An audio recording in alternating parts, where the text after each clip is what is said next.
When I was 9 years old, I told my parents that I wanted to be a spy when I grew up. It came time to apply for college, and I only applied at one university, George Washington University in Washington, because it was 2 blocks from the White House, and it was one of only 3 schools in America that offered a Middle Eastern Studies program. I was one of only 4 people in that brand new Middle Eastern Studies program. I stayed for a master's degree in legislative affairs with a focus on foreign policy analysis. I was taking a class in that program called The Psychology of Leadership. It was taught by an eminent psychiatrist named Dr. Gerald Post.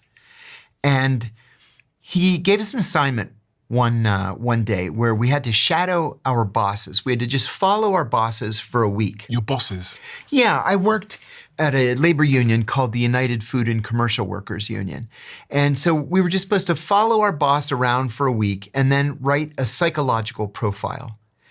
I used dozens of, footnotes from psychology texts. And I ended up saying that he was a sociopath with psychopathic and possibly violent tendencies. And, I had these citations.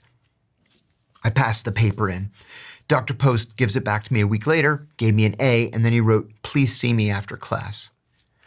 So I went up to him after the class and I said, "Dr. Post, you wanted to see me?" He says, "Come to my office." So we went down there, he closed the door and he says, "Listen, I'm not really a professor here. I'm a CIA officer undercover as a professor here.